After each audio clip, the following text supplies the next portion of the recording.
the champion of Kirkwall. Though I don't use that title much anymore.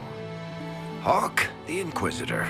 I figured you might have some friendly advice about Corypheus. You and I did fight him, after all.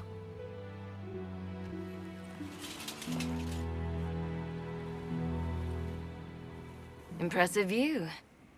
Reminds me of my home in Kirkwall. I had a balcony that overlooked the whole city. I loved it at first. But after a while, all I could see were the people out there depending on me. You heard about Haven. I have. That's why we're here now. And why I have battlements instead of balconies. May they serve you well. Varric said that you fought Corypheus before. Fought and killed. The Grey Wardens were holding him, and he somehow used his connection to the Darkspawn to influence them. Corypheus got into their heads, messed with their minds, turned them against each other. If the Wardens have disappeared, they could have fallen under his control again. So Corypheus has the Venatori, the Red Templars, and now possibly the Wardens as well. Wonderful. I didn't come this far just to give you bad news. I've got a friend in the Wardens. He was investigating something unrelated for me. His name is Alistair. The last time we spoke, he was worried about corruption in the Warden ranks. Since then, nothing. Corypheus would certainly qualify as corruption in the ranks. Did your friend disappear with them? No. He told me he'd be hiding in an old smuggler's cave near Crestwood. If you didn't know about Corypheus, what were you doing with the Wardens? The Templars in Kirkwall were using a strange form of lyrium. It was red. I'd hoped the Wardens could tell me more about it. Corypheus had Templars with him at Haven. They looked like they'd been exposed to the lyrium you describe. Hopefully, my friend in the Wardens will know more. I appreciate the help. I'm doing this as much for myself as for you. Corypheus is my responsibility. I thought I'd killed him before. This time I'll make sure of it. Inquisitor.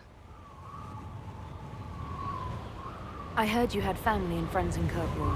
Where are they now? When the Wardens began acting strangely, I had my friend Aveline take my sister out of the Free Marches. I'm never really happy leaving Anders alone. Once I realized Wardens were acting strangely, I had no choice. I've seen Corypheus affect Anders' mind before. If he was involved, I couldn't risk it happening again. I'd like to know more about Anders. What was he like? Complicated. It's not like the minstrels make it out to be. He's not just a monster. Or a hero. Or maybe he's both. He was trying to change the world. He knew it couldn't happen peacefully. You said you thought you killed Corypheus. The Grey Wardens had him imprisoned. They used my father's blood in a ritual to seal Corypheus inside. But he could still reach out and influence the Warden's thoughts. He sent them after me.